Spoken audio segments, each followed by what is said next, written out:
Y para eso los voy a invitar a que nos pongamos de rodillas para buscar a Dios en oración y que sea Él quien nos dirija a través de sus sagradas escrituras.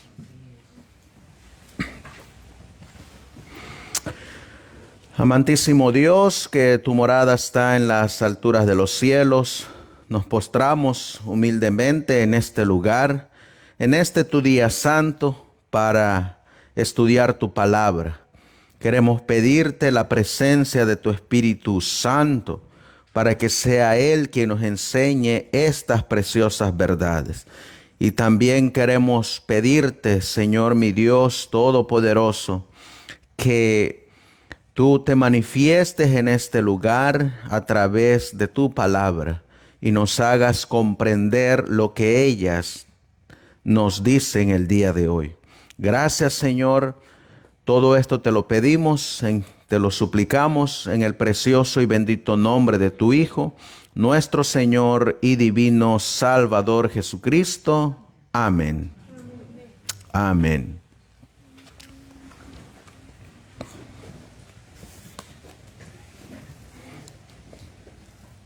Vamos a abrir la palabra de Dios en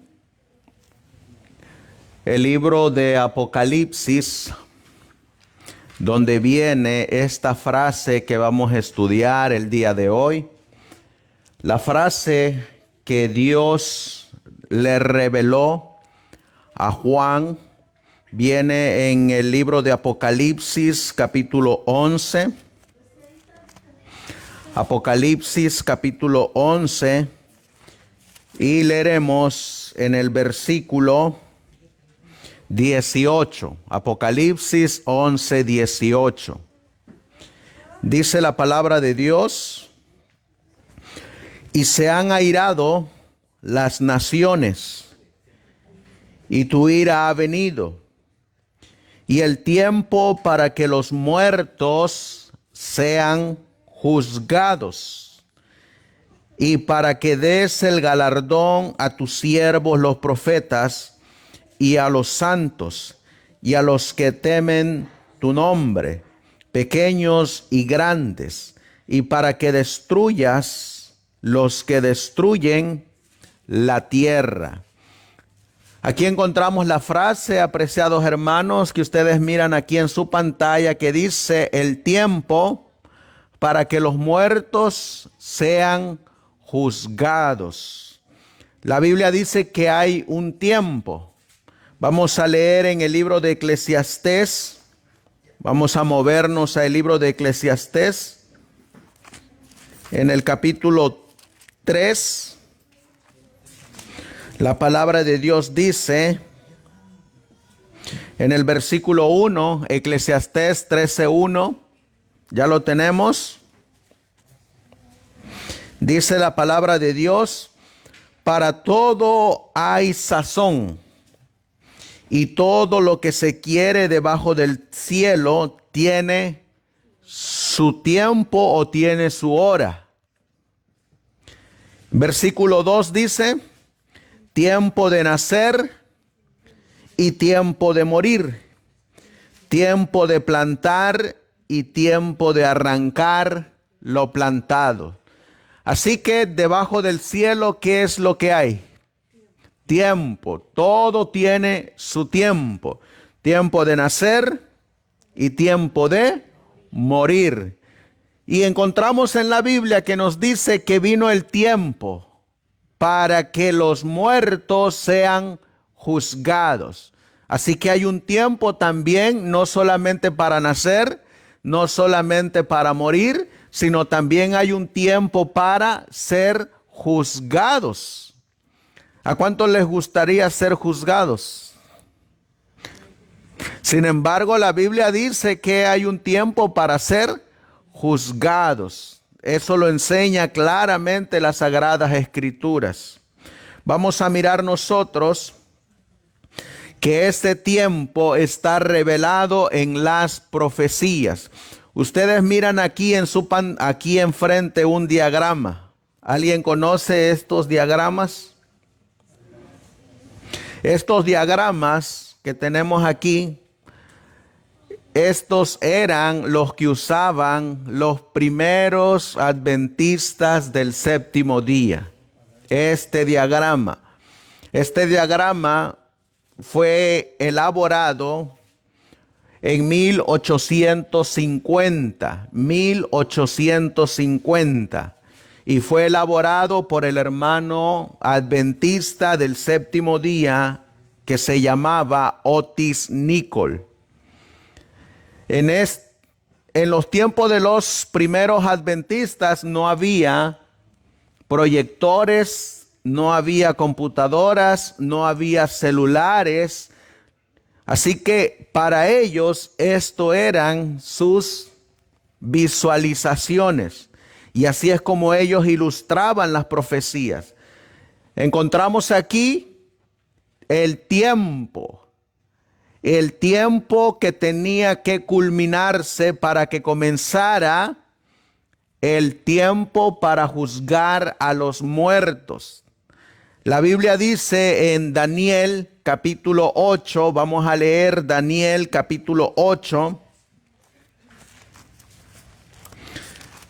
en el versículo 13, Daniel 8:13, dice la Biblia: y oí a un santo que hablaba, y otro de los santos dijo a aquel que hablaba: ¿hasta cuándo durará la visión del continuo y la prevaricación asoladora que pone el santuario y el ejército para ser hollados? Y oí a un santo. ¿Saben quién es este santo? El primero que se menciona ahí. Ese santo es Jesucristo. Y luego dice, y otro de los santos. ¿Saben quién es ese otro de los santos? Ese es Gabriel. Así que ahí está Cristo y Gabriel. Y encontramos que Gabriel hace una pregunta a Jesucristo: ¿hasta cuándo durará la visión del continuo y la prevaricación asoladora que pone el santuario y el ejército para ser hollado? ¿Y quién da la respuesta? En el versículo 14, Cristo da la respuesta. ¿Y qué responde Jesucristo? Y hasta 2300 tardes y mañanas, y el santuario será purificado. Esa profecía de tiempo comenzó en el año 457 antes de Cristo y culminaría el 22 de octubre de 1844, cuando culminaría la profecía de las 2300 tardes y mañanas y comenzaría la purificación del santuario. Vamos a mirar nosotros que aquí, si ustedes alcanzan a mirar, aquí culmina la profecía de los 2300 tardes y mañanas. ¿Qué año? 1844. ¿Qué mes?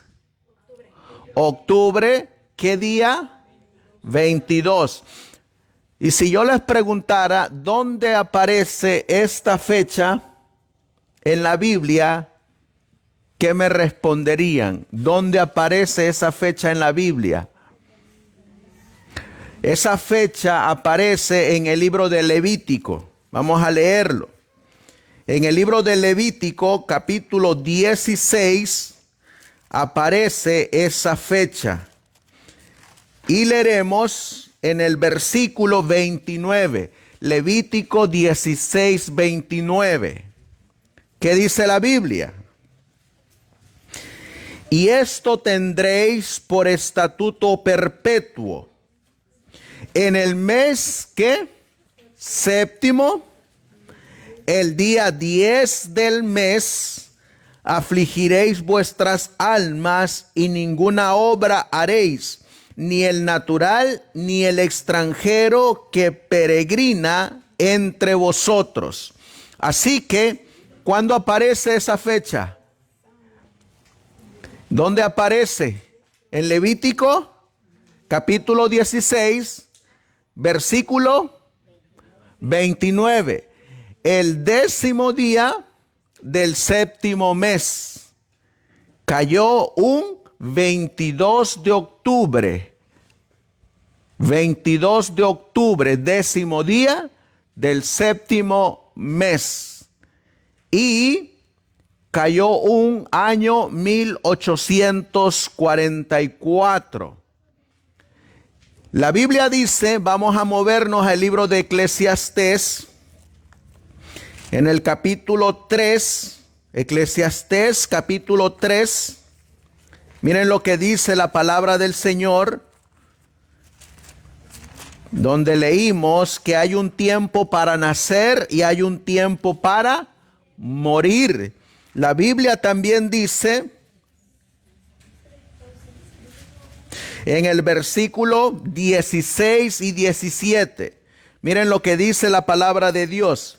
Vi más debajo del sol, en lugar del juicio, allí la impiedad, y en lugar de la justicia, allí la iniquidad. Versículo 17, ¿qué dice la Biblia? Y dije yo en mi corazón, al justo y al impío juzgará Dios, porque allí, ¿dónde? Allí hay un tiempo para que todo lo que se quiere y todo lo que se hace. Así que, ¿qué dice la Biblia? Que hay un tiempo para el juicio, que hay un tiempo para juzgar al justo como para juzgar al impío. Así que Dios tiene una obra de juicio. Ahora, si ustedes miran aquí, en el año 1844, el 22 de octubre, ¿qué profecía se terminó? La de las 2300 tardes y mañanas, la de Daniel 8:14. Muy bien. Y miran ustedes aquí que aquí aparece una línea. Si miran que aparece una línea aquí. Esta línea continúa de este otro lado. Y aquí aparece también la fecha 1844. ¿Y qué miran ustedes aquí? ¿Si alcanzan a mirar aquí? ¿Qué miran ustedes ahí? Un ángel. Lo que ustedes están mirando ahí es esto que están mirando acá, solo que en grande aquí. Este mismo ángel es este que está aquí. Y esta trompeta que tiene es esta trompeta que está aquí.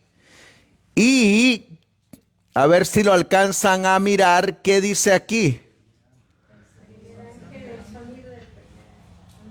Este es un 7. El sonido del séptimo ángel.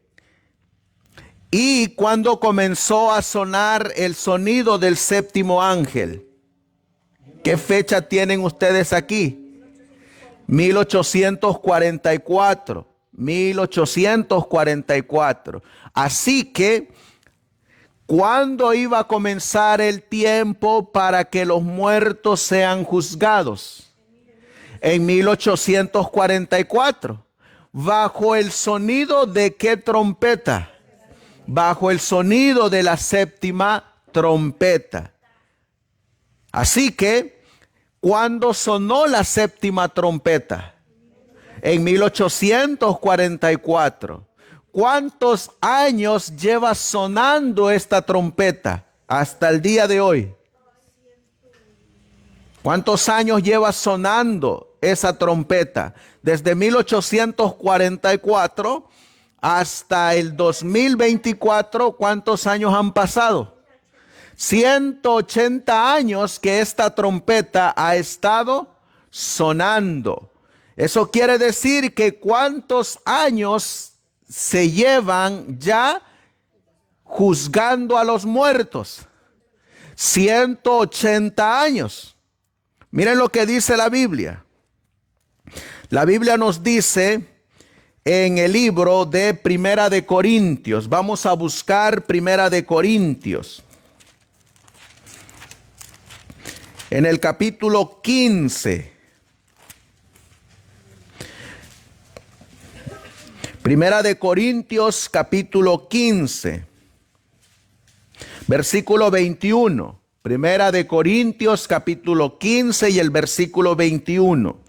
Dice la Biblia, porque así, dice, y por cuanto la muerte entró por un hombre, también por un hombre la resurrección de los muertos. ¿Por quién entró la muerte? Por un hombre. ¿Quién es ese hombre? Adán. Así dice también, porque así como en Adán todos mueren, así también en Cristo todos serán vivificados. ¿Por quién entró la muerte? Por un hombre. ¿Cómo se llama ese hombre? Adán. ¿Y por quién entró la restauración de la muerte? Por Cristo Jesús. Ahora, miren lo que dice el versículo 23. ¿Qué dice la Biblia? Pero cada uno, ¿qué dice ahí? En su debido orden. Así que la Biblia nos dice que Dios, ¿qué es? Dios es un Dios de orden. Dios es un Dios de orden. Todo a su debido tiempo, todo a su debido orden tiene que acontecer. Ahora, miren lo que dice aquí. Pero cada uno en su debido orden, Cristo las primicias, luego los que son de Cristo en su venida.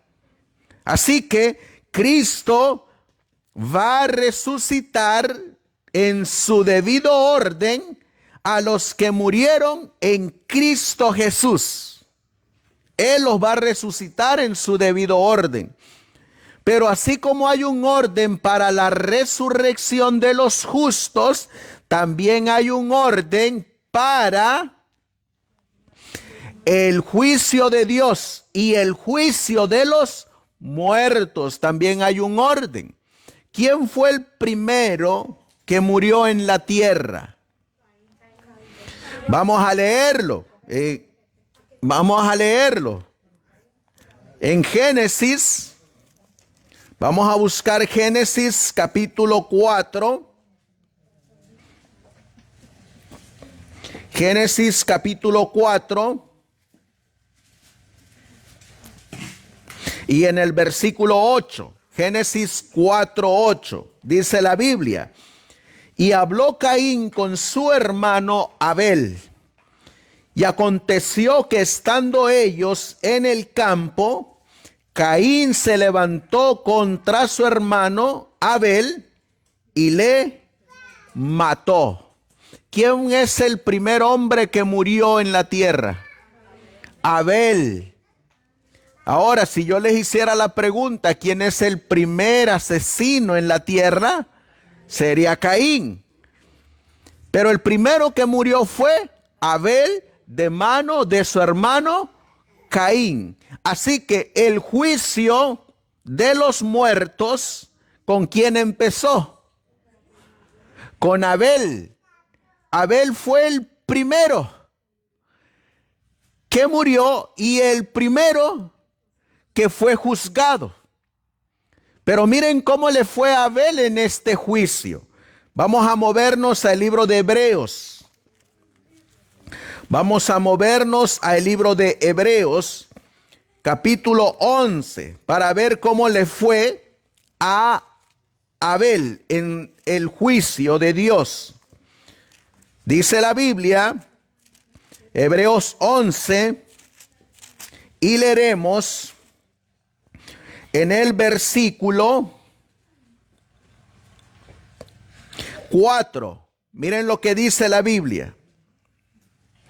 Por fe, Abel ofreció a Dios más excelente sacrificio que Caín. Por lo cual, ¿qué dice la Biblia? Alcanzó, ¿qué cosa? Alcanzó testimonio de que era justo, dando Dios testimonio de sus ofrendas, y muerto, aún habla por ella. Así que, ¿cómo dice la Biblia que era Abel?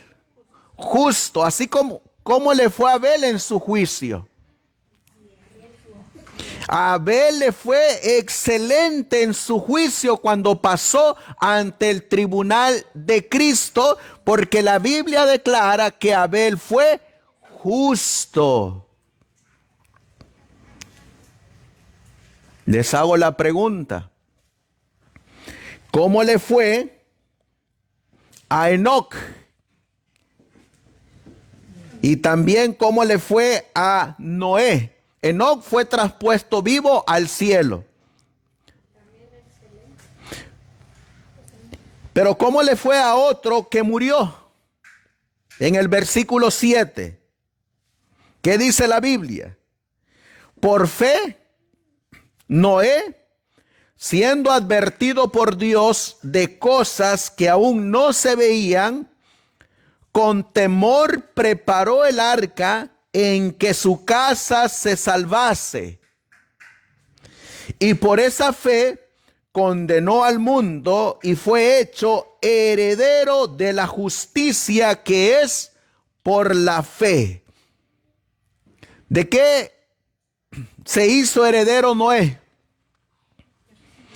De la justicia de Cristo. Y miren lo que dice el libro de Habacuc, hablando de esta justicia. Ahorita vamos a regresar a Hebreos, pero miren lo que dice Habacuc. En el libro de Habacuc, en el capítulo 2, y el versículo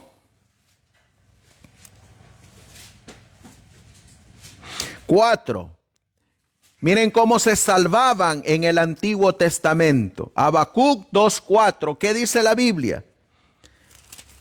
Página 922 del Nuevo Testamento, del Antiguo Testamento. Habacuc, un librito muy chiquito.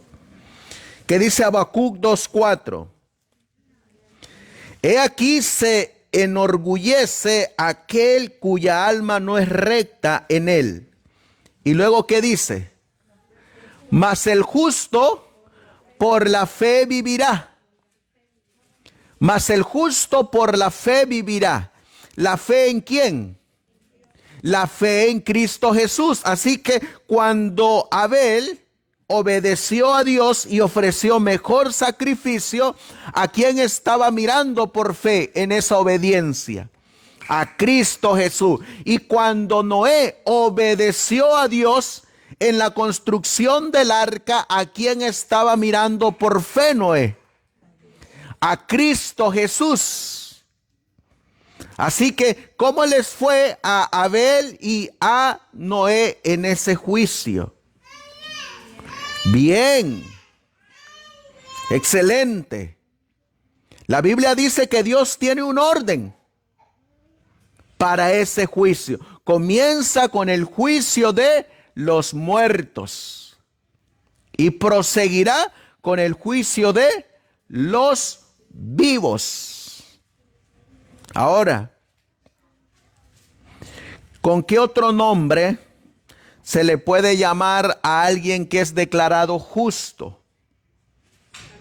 Santo, muy bien, santo. Por eso encontramos aquí, vamos a regresar al libro de Hebreos, Hebreos capítulo 11, y vamos a leer en el versículo, Hebreos 11, versículo 40. Miren lo que dice, hablando de estos hombres que ya murieron.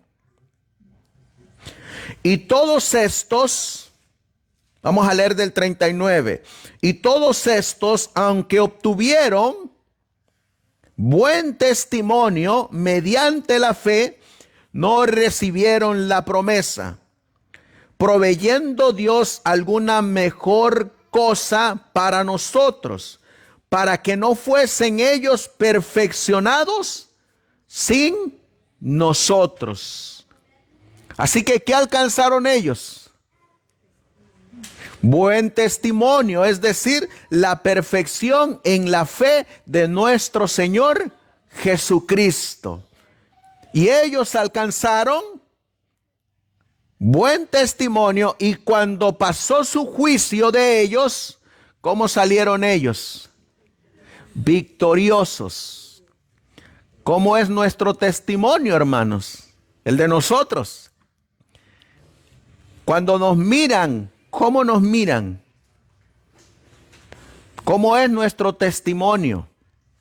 Ahora, miren lo que vamos a mirar aquí. Este es un comentario del hermano Alonzo Trevier Jones, hermano adventista, en su libro Las grandes naciones de hoy.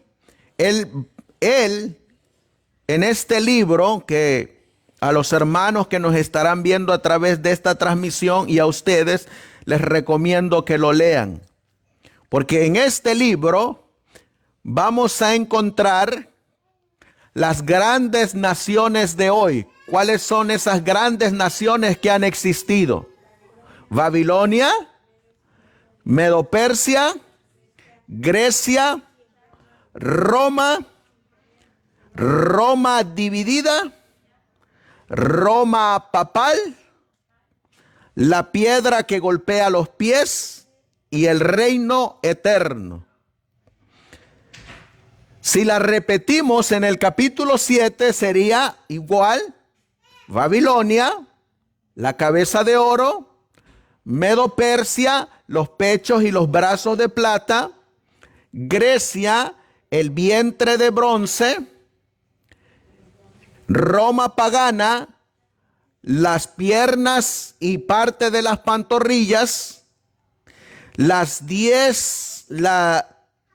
Roma dividida, los 10 deditos de la imagen; la Roma papal, el hierro mezclado con el barro. Si nos movemos al capítulo 8, ya no aparece Babilonia.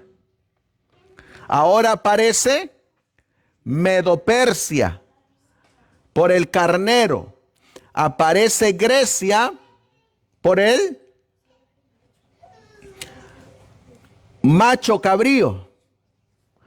Y aparece un cuerno que sale, que se engrandece más. Aparece la Roma papal y aparece la imagen de la bestia. Ahora, en esta otra línea aparecen los 3 últimos ayes del Apocalipsis.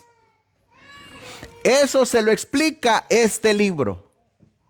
Y los 3 ayes del Apocalipsis son la 5ª trompeta, la 6ª trompeta y la 7ª trompeta. Los 3 ayes del Apocalipsis.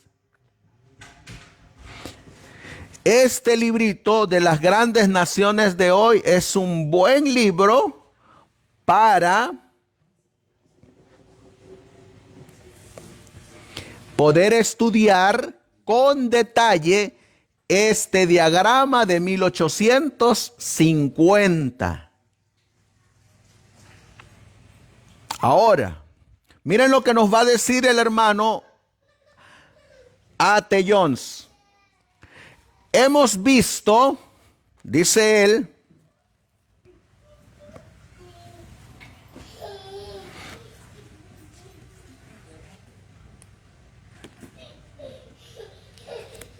déjenme salir aquí.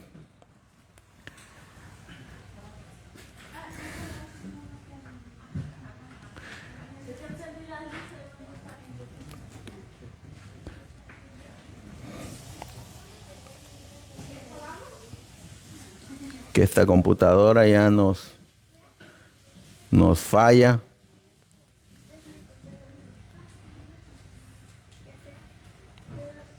Solamente porque se los quiero engrandar, hacer más grande, para que lo podamos leer y miremos de lo que está hablando.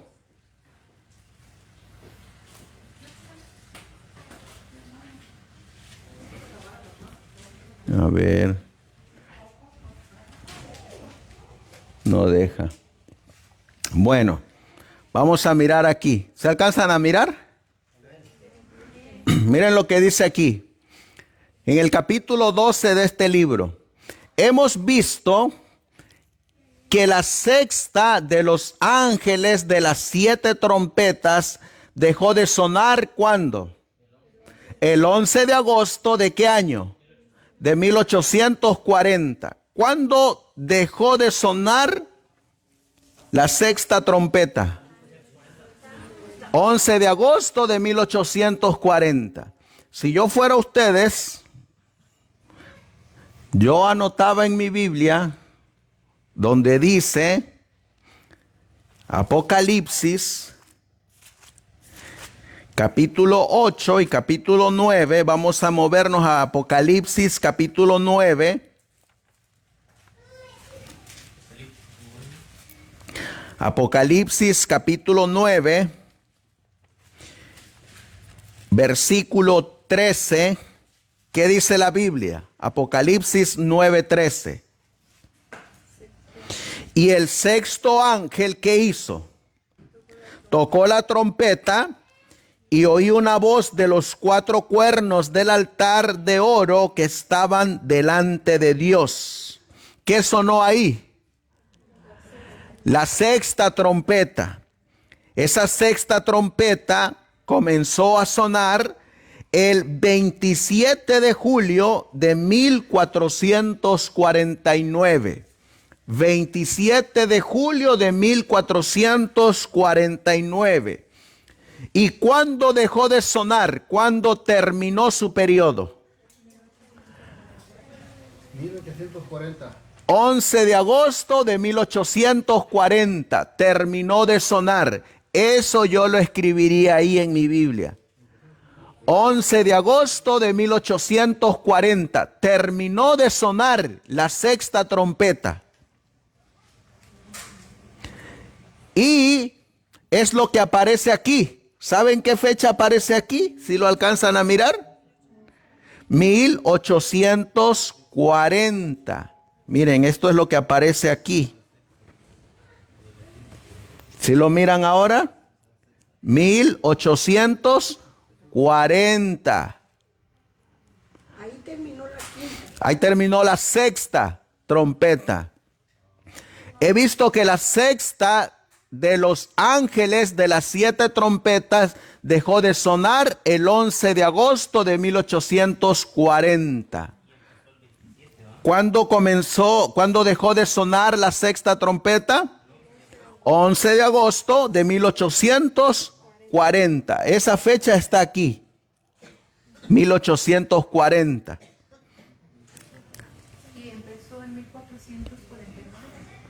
Y empezó el 27 de julio de 1449.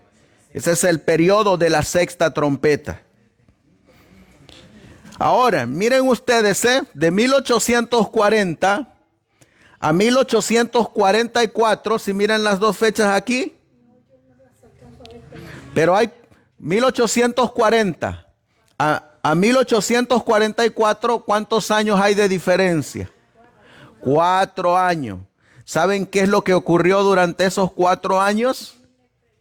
Miller predicó lo que se llama el gran movimiento adventista.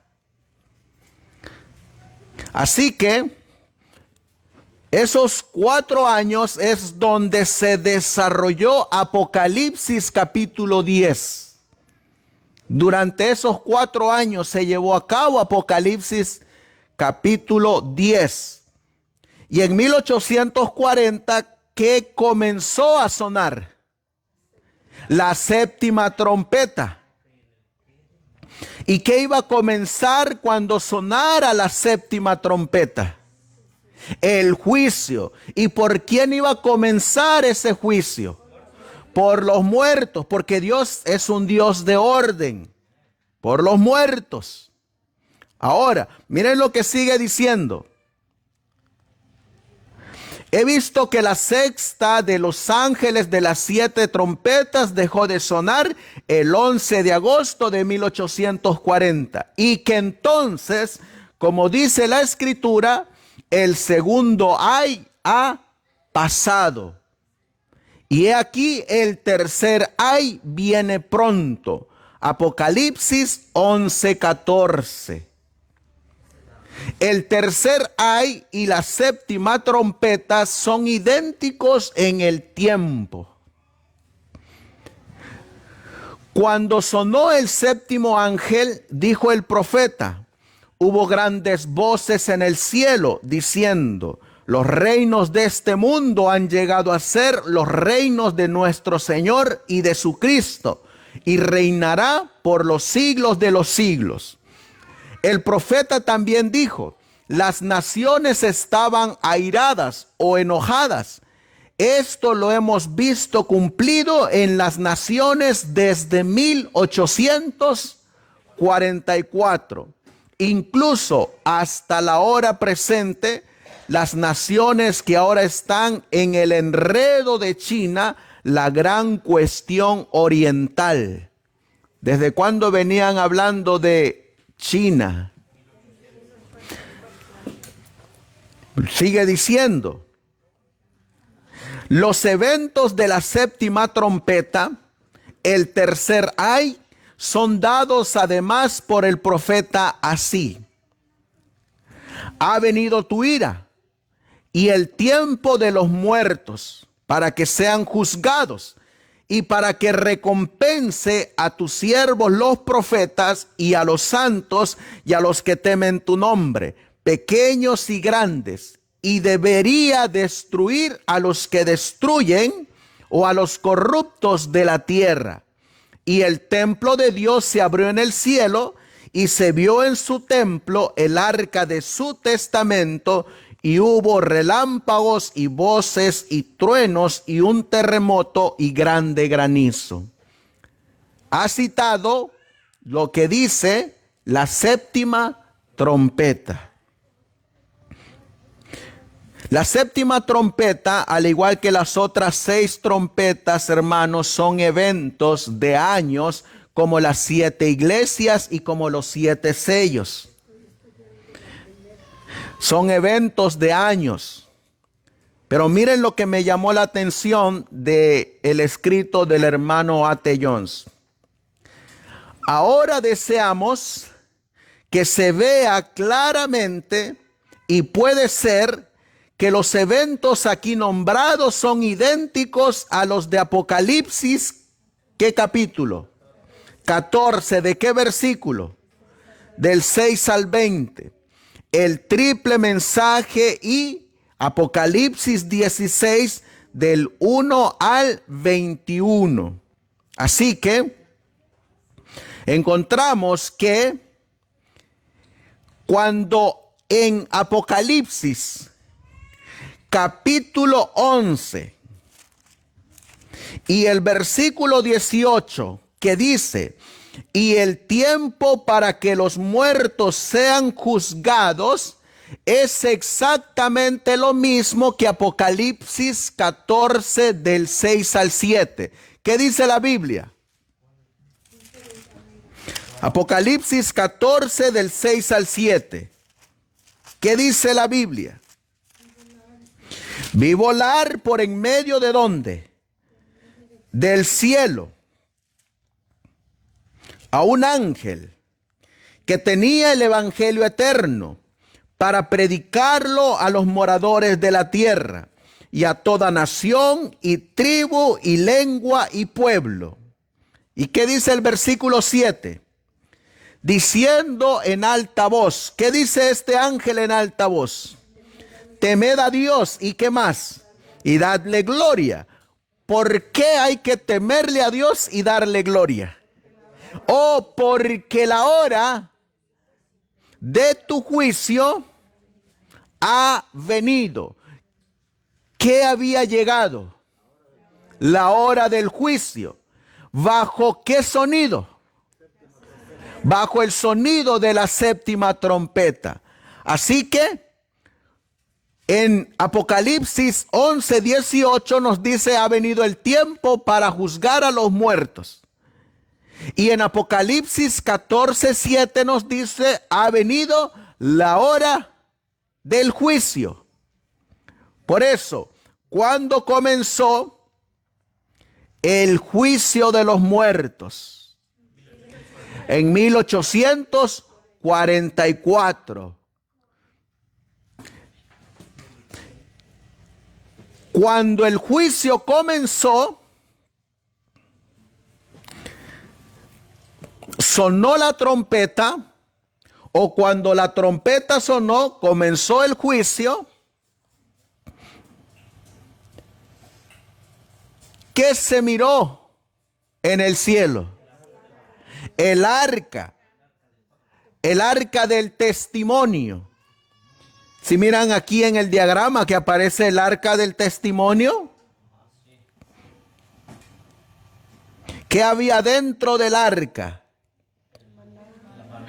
El maná, la vara de Aarón, los 10 mandamientos. Si miran ustedes, fíjense cómo lo ilustraban los pioneros adventistas. Aquí encontramos una línea. Encontramos la línea en las líneas de las 7 trompetas. La línea de las 2300 tardes y mañana. Culmina la profecía de las 2300 tardes y mañana en 1844. Hacen la línea divisoria, colocan la séptima trompeta en 1844, que comenzó a sonar. Colocan en 1844 el arca del testimonio. ¿En qué departamento estaba? En el lugar santísimo. Entonces, cuando sonó la séptima trompeta, ¿qué se miró? El arca del pacto. ¿Qué comenzó? El juicio o la purificación del santuario. ¿Cuál es la norma de ese juicio? La ley de Dios es la norma. ¿Por quién comienza el juicio? Por los muertos. Ven que todos estos eventos van en relación con una fecha: 1844. Y ahí podemos decir que el maná representa la reforma cristiana, pero a partir de 1844 pues tiene que quedar claro. Por eso, nuestra hermana toca un punto que aquí tenemos la línea. Después de 1844, hubo un grupito, vamos a leerlo, en Apocalipsis capítulo 3. Esto lo predicamos la semana pasada, hoy solamente le daremos este repaso. En Apocalipsis capítulo 3, y leeremos en el versículo 8. Apocalipsis 3:8. ¿Ya lo tenemos? Sí, Apocalipsis 3:8. Dice aquí: yo conozco tus obras. He aquí, he dado una puerta abierta delante de ti, la cual ninguno puede cerrar. ¿Cuál es esa puerta abierta que Él ha dado? ¿Cuál es esa puerta abierta que Él ha dado que nadie puede cerrar? ¿Se acuerdan? Aquí está el santuario, miren. Aquí está una puerta, ¿sí lo alcanzan a mirar? Esta puerta nos introduce al santuario del lugar santo. Y aquí aparece otra puerta. ¿Y esta puerta a dónde nos lleva? Al lugar santísimo. La puerta que se abrió es la segunda puerta del santuario, la del lugar santísimo. Cuando esta puerta se abrió, ¿qué se miró? El arca del pacto. Esta primera puerta del lugar santo, ¿cuándo se abrió? En el año 31, cuando Cristo ascendió al cielo y comenzó su ministerio sacerdotal en el lugar santo. Y en 1844, por eso si miran la línea y la fecha que la ponen aquí, en 1844 se abre esta segunda puerta y se ve el arca del pacto. Miren lo que sigue diciendo Apocalipsis 3:8. Porque aún tienes un poco de fuerza y has guardado mi palabra y no has negado mi nombre. Les hago la pregunta: ¿quiénes son estos que tenían un poco de fuerza? El remanente, los primeros adventistas que pasaron esta fecha del gran chasco. Tienes un poquito de fuerza y no has negado mi nombre. Quedaron muy poquitos. Y estos poquitos que tienen un poco de fuerza, ¿qué puerta se les abrió? La puerta del lugar santísimo. Y cuando a este poquitito, a este remanente se le abrió la puerta, ¿qué hicieron ellos? Entraron por esa puerta, y cuando entraron por fe a esa puerta, ¿qué fue lo primero que miraron? El arca del pacto. ¿Qué miraron también?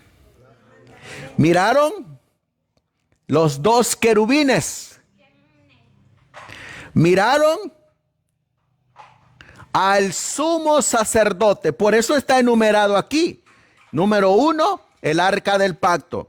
Número 2, los querubines. Número 3, el sumo sacerdote. Se movió el propiciatorio o la tapa del arca, y ¿qué miraron? Los 10 mandamientos. ¿Qué más miraron? El cuarto mandamiento, que brillaba más que los otros. El sábado. ¿Qué más miraron? La urna del maná. ¿Y qué más miraron? Y la vara de Aarón. Todo eso viene después de ¿qué año? De 1844. Por eso miren, cuando estos pioneros adventistas entraron al lugar santísimo, miraron un cambio de sacerdocio del lugar santo al lugar santísimo. Miraron que tenía que venir el don profético después de 1844, lo que simboliza la vara de Aarón. La vara de Aarón, el don profético. Así que ahora el remanente que tenía un don profético. ¿En quién se manifestó ese don profético? En la mensajera del Señor, la hermana Elena G. de White. ¿Saben ustedes? Voy a ver si lo puedo colocar aquí para beneficio de algunos.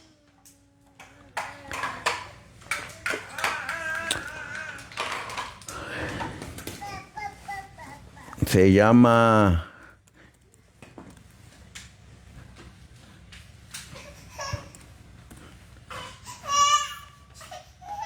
A ver si nos sale. Solamente porque les quiero mostrar para que sea visible. Yo sé que ustedes lo conocen.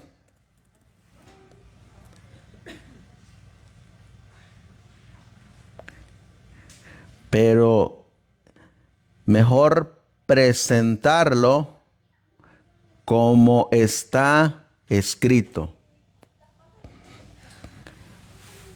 ¿Cuántos conocen sus 28 creencias adventistas? ¿Y saben cuál es la número 18 que viene en el librito de las creencias adventistas? Oh, ¿qué dice aquí? El don profético. Este librito se supone que todo adventista del séptimo día debe creer. Se supone. Y se supone que todo adventista del séptimo día que se bautiza en esta fe debe creer en esta creencia. Se supone. ¿Y cuál es la número 18 que tenemos como adventistas? El don de la profecía. Este no es un escrito que yo escribí. Este es un escrito que escribió la iglesia.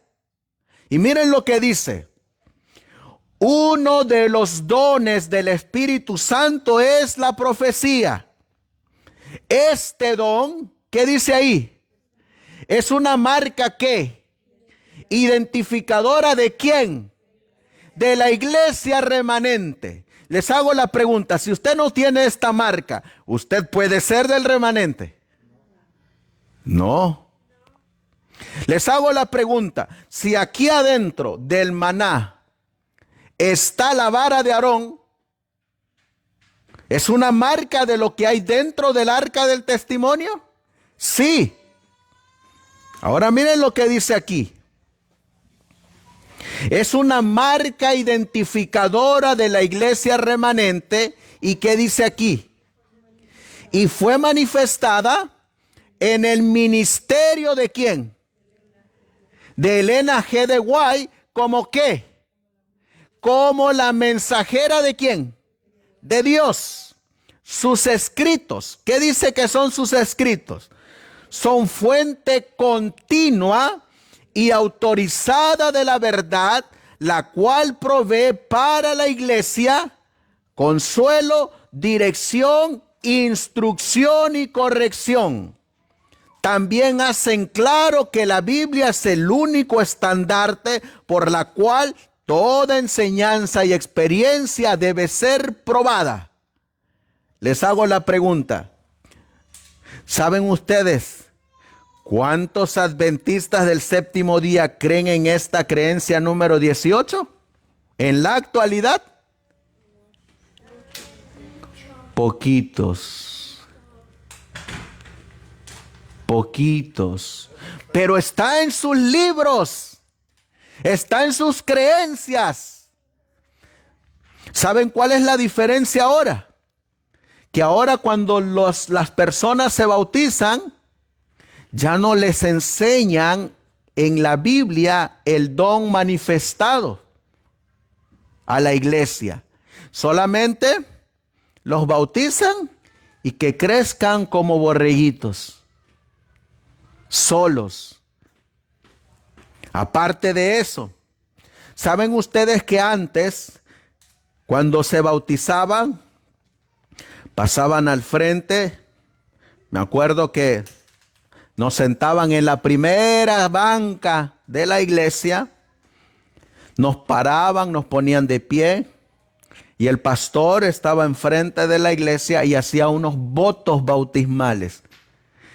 Tenía uno que levantar la mano derecha y decir, como señal de yo acepto y creo.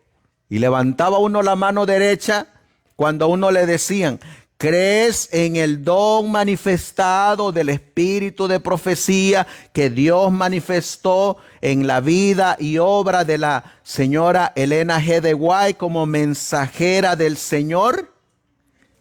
Y uno tenía la manita aquí bajada. Y se supone que para eso ya nos habían dado estos estudios. Mire, aquí están los versículos que vienen en el libro de las 28 creencias. Aquí están. Y se supone que ya nos habían dado estos temas, estos estudios. Entonces, cuando ya nos daban esos estudios, uno ya iba confiadamente. ¿Y qué es lo que hacía? Levantaba la mano derecha y decía uno, sí, creo. Hoy en día ya no se hacen esos votos. Ya no se hacen.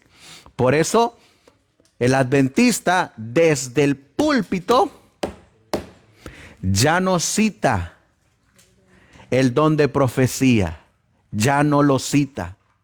Si no citan el don de profecía, ¿ustedes creen que les van a enseñar lo que creíamos durante los primeros 50 años del adventismo?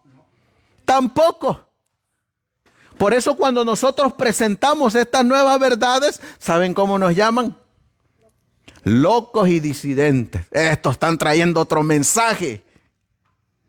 Pero pues si en realidad este diagrama lo hizo un adventista del séptimo día en 1850.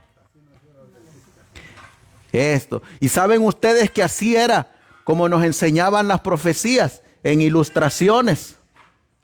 Así que la Biblia decía en Apocalipsis 3:8, tienes un poquito de fuerza. No ¿quiénes eran esos poquitos que tenían fuerza? Los que quedaron del chasco de 1844 y que entraron por fe al lugar santísimo. Cuando ellos entraron, miraron el don de la profecía. ¿Qué más iban a mirar? Y esto lo estamos haciendo en repaso a lo que comentó nuestra hermana Vero. ¿Qué más iban a mirar después de 1844? El urna del maná. ¿Qué simboliza la urna del maná que hay en el lugar santísimo? Vamos a leerlo, porque está en el libro de Hebreos. En el libro de Hebreos capítulo 9. Hebreos capítulo 9, ahí nos dice que había una urna de maná en el lugar santísimo. Dice la Biblia, versículo 3 y 4, Hebreos 9, 3 y 4. Y tras el segundo velo estaba la parte del santuario que es llamada el lugar santísimo. Por eso aquí miramos en el diagrama, tras el segundo velo está la parte llamada lugar santísimo. ¿Qué dice el versículo 3, hermano José? Dice, y tras el segundo velo estaba la parte del tabernáculo que es llamado el lugar santísimo. Versículo 4. El cual tenía el incensario de oro y el arca del pacto cubierta de todas partes alrededor de oro, en la que estaba una urna de oro que contenía el maná y la vara de Aarón que reverdeció y las tablas del pacto. Amén. Así que, ¿qué dice el versículo 4? En el cual había un incensario de oro. Yo no sé si ustedes lo alcanzan a mirar, pero este sumo sacerdote aquí tiene un incensario en su mano. Un incensario. ¿Qué más había? La vara de Aarón, que representa esto, el don de la profecía. Aarón era el que recibía junto con Moisés las instrucciones de Dios para el pueblo. Y cuando el pueblo de Israel salió de Egipto, salió bajo la dirección de dos hombres. ¿Cuál fue el primero? Moisés. ¿Y cuál fue el segundo? Aarón. Cuando este pueblo que quedó de 1844 entró al lugar santísimo, salió y entró bajo la dirección de la palabra de Dios y bajo la dirección del espíritu de la profecía o el don profético. Moisés y Aarón, Biblia y espíritu de profecía. ¿Por qué creen ustedes que aquí en esta iglesita solamente nos movemos bajo esos dos principios? Biblia y espíritu de profecía. Porque eso es lo que dirigió al pueblo de Israel. Moisés y Aarón. Biblia y espíritu de profecía. Por eso ese poquito que quedó. ¿Qué más había en el arca? La vara de Aarón, los 10 mandamientos y el urna del maná. ¿Qué tenía que venir después de 1844? El don de profecía, ¿qué más? La reforma pro salud que simboliza el maná, la urna del maná. ¿Saben qué es una urna? La urna es un traste de oro, como un bol, dice nuestra hermanita, un tazón de oro, y adentro ¿qué estaba? El maná. Vamos a leer cómo era el maná. En Éxodo capítulo 16. Éxodo capítulo 16.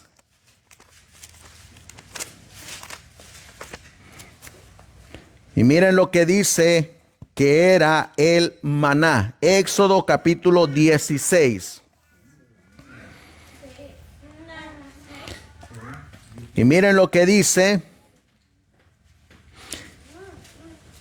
Versículo 4. Éxodo 16, 4. ¿Qué dice la Biblia?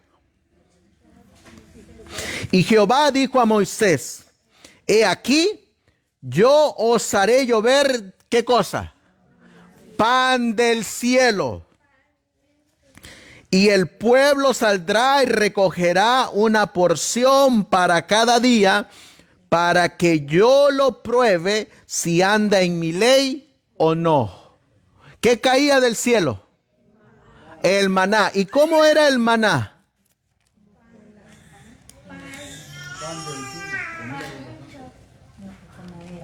¿Cómo era?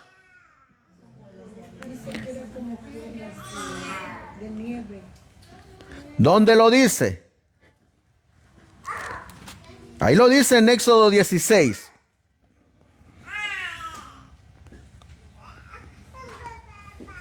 Vamos a mirar que aquí nos marca la Biblia. En el versículo 14 nos dice: y cuando el rocío cesó de descender, he aquí, había sobre la faz del desierto una cosa menuda, redonda, menuda como una escarcha sobre la tierra. Y viéndolo los hijos de Israel se dijeron unos a otros: ¿qué es esto? ¿Saben que en el hebreo no dice qué es esto? En el hebreo dice que ellos dijeron maná. Maná quiere decir, ¿qué es esto? Ellos dijeron maná en hebreo. ¿Qué es esto? Y luego dice la Biblia, porque no sabían qué era. Entonces Moisés les dijo: es el pan que Jehová os ha dado para comer. ¿Qué era lo que iban a comenzar a comer? ¿Y el maná qué es? Pan del cielo. ¿Y cómo era ese pan del cielo? Redonda, menudita, como avena, más o menos, como cereal, más delgadita. Ahora les hago la pregunta. ¿Saben ustedes cuántos años estuvo comiendo el pueblo de Israel ese maná? Esa cosa. 40 años. 40 años comieron maná. Lo mismo todos los días. Todos los días. Ahora imagínense ustedes allá en el cielo, hermanos, 40 años comiendo todo lo mismo. 40 años allá en el cielo comiendo todo lo mismo. ¿Será que nos vamos a cansar de esos allá en el cielo también? Allá vamos a comer frutas, verduras, legumbres, granos, pero no vamos a comer animales, porque la Biblia dice que la muerte no existirá más. O sea que no van a morir ni las personas ni los animales. ¿Saben ustedes que después de 1844 comienza a caer el maná del cielo? La reforma en la salud. Y entonces viene el zarandeo del pueblo. Porque ahora, dice aquí, Éxodo 16, versículo 3, miren lo que dice.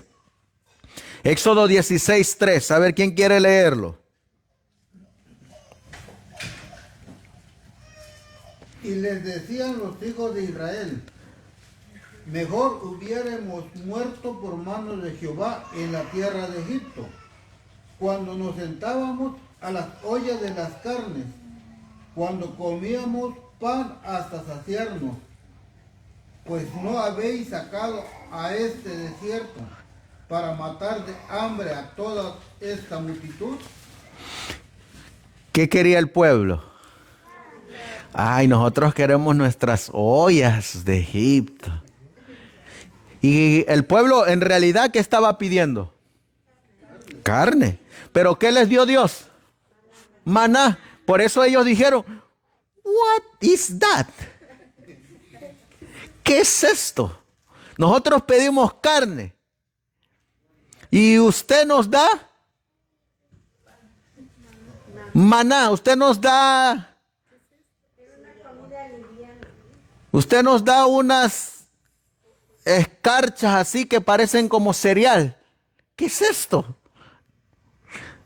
¿No se ha preguntado usted como cuando a veces la esposa cocina algo rico, quiere deleitar al esposo con algo nuevo y el esposo viene y dice, ¿qué es esto, mujer?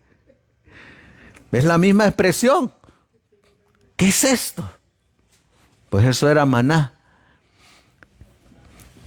La Biblia dice, y la historia nos cuenta, que entre ese remanente vino una reforma en la salud.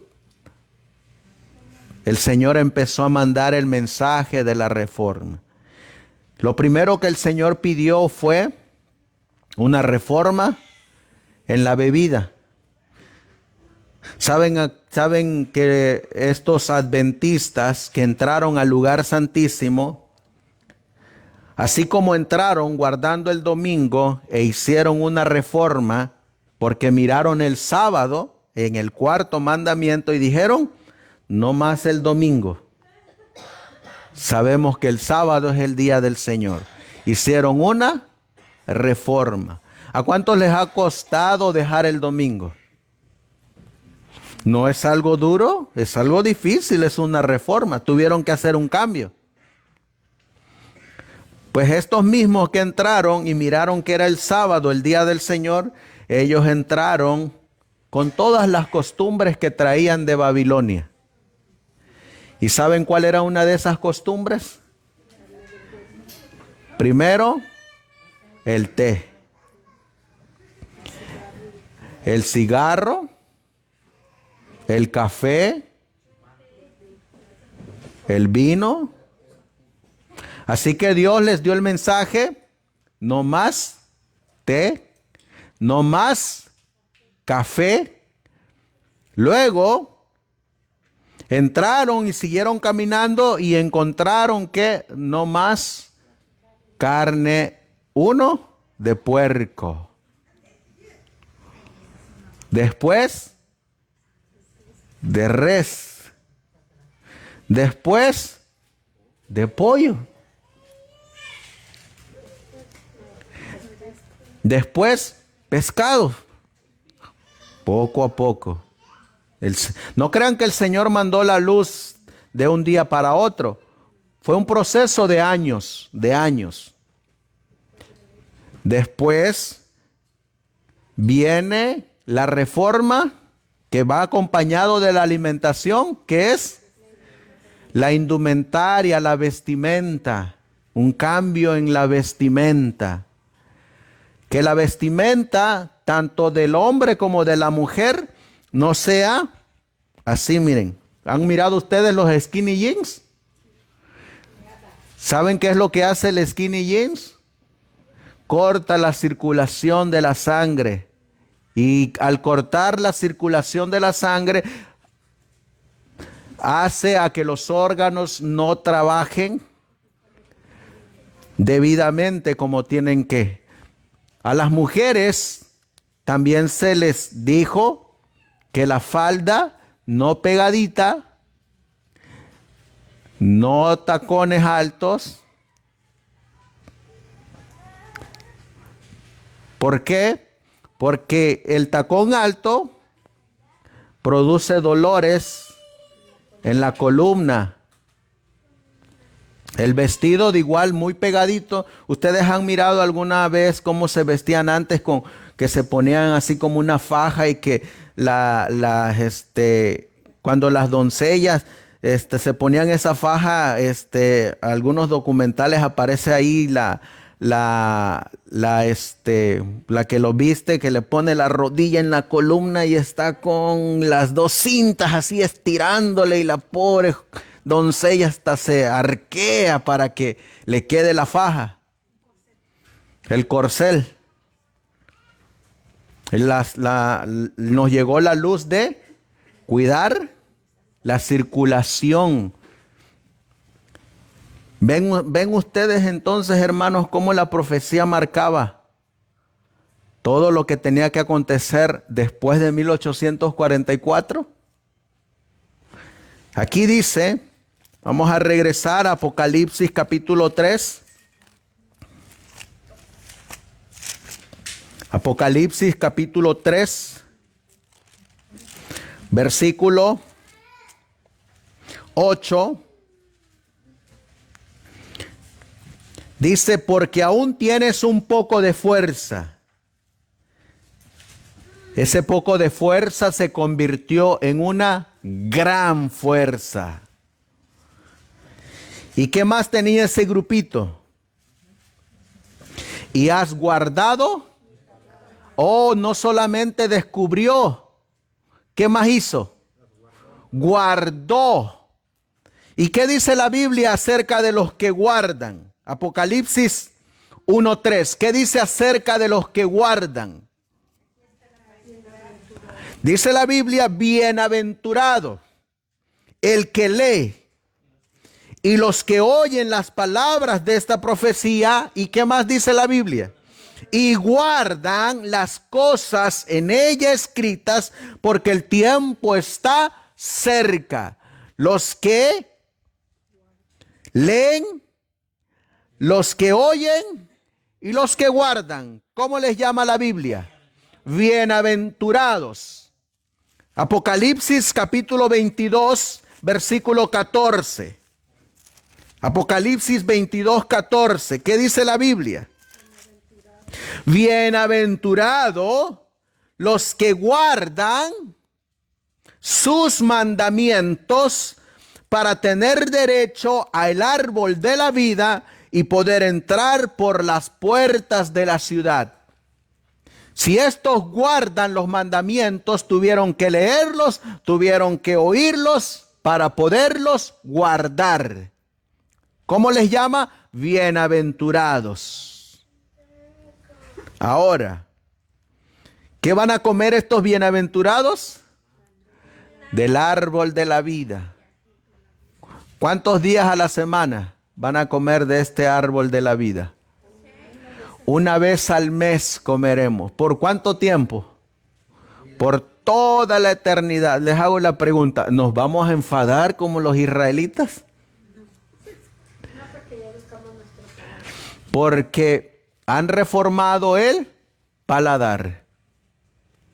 ¿Ven cómo la Biblia enseña? ¿Saben ustedes que por eso nos llamamos adventistas del séptimo día? Porque cuando entramos al lugar santísimo, miramos el cuarto mandamiento. El séptimo día, santo sábado. Adventistas, ¿sí miran ustedes aquí? Miren lo que dice aquí en Apocalipsis 14:14. Donde dice, he aquí una nube blanca. Y sobre la nube uno sentado semejante al Hijo del Hombre, que tenía en la cabeza una corona de oro y en la mano una hoz aguda. ¿Saben qué es eso? La segunda venida del Hijo de Dios. Por eso somos adventistas. ¿Saben ustedes que de todas las denominaciones solamente hay una que en las investigaciones que han hecho son los que viven más años? ¿Cuál es esa? Los adventistas del séptimo día. ¿Saben por qué? Por la alimentación. Por eso. Lastimosamente, lo que nos hizo ser adventistas del séptimo día durante los primeros años de nuestra iglesia se han perdido, porque ya no los enseñamos, ya no los predicamos, ni nosotros mismos los creemos. ¿Saben ustedes qué día va a ser el martes? El martes cae un 22 de octubre. ¿Saben ustedes qué día cayó 22 de octubre en 1844? Un martes. Hace 180 años atrás, un martes como el que viene, había un grupo de personas que estaban esperando a Cristo en su segunda venida. Hoy nosotros estamos esperando a Cristo. Lo seguimos esperando. Anoche yo le estaba diciendo a mi jarochita, cuando íbamos a la reunión en la casa del hermano David, y yo le decía a ella, ¿cuánto tiempo más demorará el Señor en venir? ¿Cuánto tiempo más? Ya hemos esperado 180 años de que aquellos hermanos los estaban esperando. Y a veces nos preguntamos, ¿cuánto tiempo más vamos a esperar? 1844. El estudio lo vamos a continuar en la tarde porque ya se nos fue el tiempo. Nos movimos de aquí para allá. Pero quiero finalizarlo en Apocalipsis 14, hermanos. Apocalipsis capítulo 14, donde viene la venida del Hijo de Dios. Dice aquí, en el versículo 15, y otro ángel salió del templo, clamando en alta voz, al que estaba sentado sobre la nube: mete tu hoz y ciega, porque la hora de cegar es venida, porque la mies de la tierra está madura. Y el que estaba sentado sobre la nube metió su hoz en la tierra, y la tierra fue cegada. ¿Qué iba a ser cegado? La tierra. Versículo 18 dice: y otro ángel salió del altar, el cual tenía poder sobre el fuego, y clamó con gran voz al que tenía la hoz aguda, diciendo: mete tu hoz aguda y vendimia los racimos de la tierra, porque sus uvas están maduras. Y el ángel metió su hoz aguda en la tierra y vendimió la viña de la tierra y la echó en el gran lagar de la ira de Dios. ¿Qué se vendimió? ¿Saben ustedes que en la Biblia encontramos qué es una viña? Donde nacen las uvas. ¿Y a quiénes representan estas uvas? Vamos a leerlo en Juan capítulo 15. Juan capítulo 15. Dice la Biblia, versículo 5, Juan 15, 5. ¿Qué dice la Biblia? Yo soy la vid y vosotros los pámpanos. El que permanece en mí y yo en él, éste lleva mucho fruto, porque sin mí nada podéis hacer. Hay unos racimos de uva que pertenecen al Señor y hay otros racimos de uva que pertenecen a Satanás. Los que pertenecen al Señor, cuando Él venga en esta nube blanca, se los va a llevar con ellos. Pero a los que pertenecen a la otra viña, se van a quedar aquí en la tierra para ser quemados, hollados, pisoteados.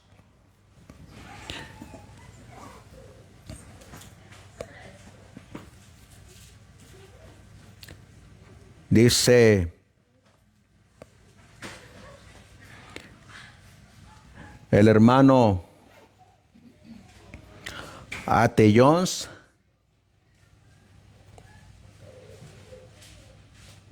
dice aquí, con esta cita terminamos: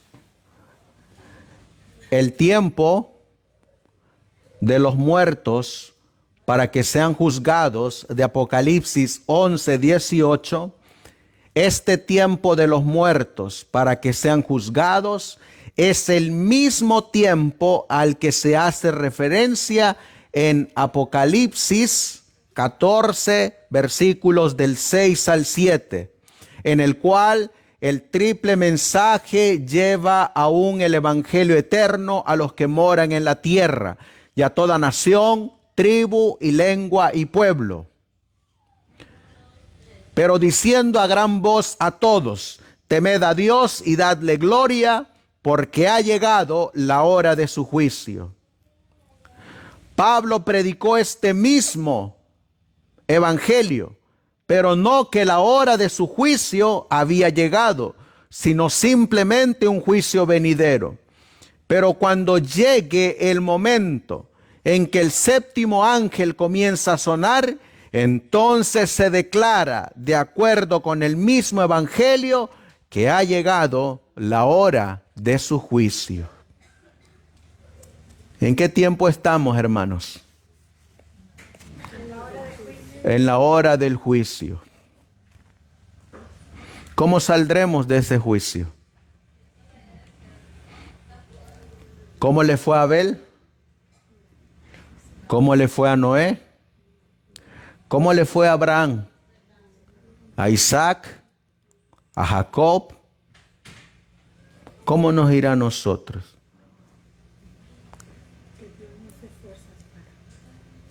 Hay una palabra que nuestro hermano José siempre dice. ¿Qué es lo que pide el Señor? Obediencia, es todo. Si somos obedientes, ¿hemos de temerle al juicio? No, no. ¿Quién nos enseñó obediencia? Cristo, por cuanto padeció y fue tentado, se mantuvo obediente. ¿En qué naturaleza Él se mantuvo obediente? En nuestra misma naturaleza. ¿Descendiente de quién era Jesús? De la simiente de Abraham. Nosotros de descendencia de quién venimos? De Abraham también. ¿Con qué naturaleza venimos? Con la misma que vino Abraham y con la misma que vino Jesús. Él nos vino a enseñar a cómo ser obedientes. Por eso Pablo dijo, todo lo puedo en Cristo que me fortalece. Y en Gálatas 2:20 Pablo dijo, con Cristo estoy juntamente crucificado. Ya no vivo yo. Cristo vive en mí. Pablo, ¿de qué naturaleza era? De la misma que nosotros. Un día Pablo dijo, porque lo que quiero hacer, no lo hago. Y lo que no quiero hacer, eso hago.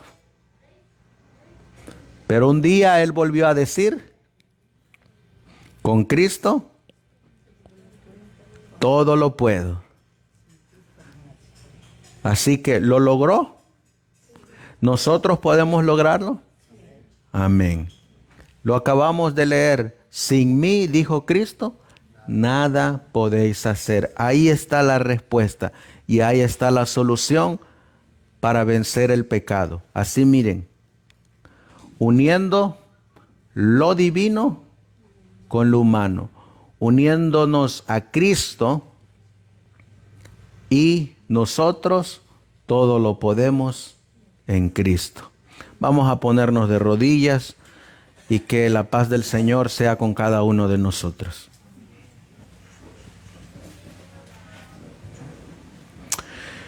Amantísimo Dios, que tu morada está en las alturas de los cielos.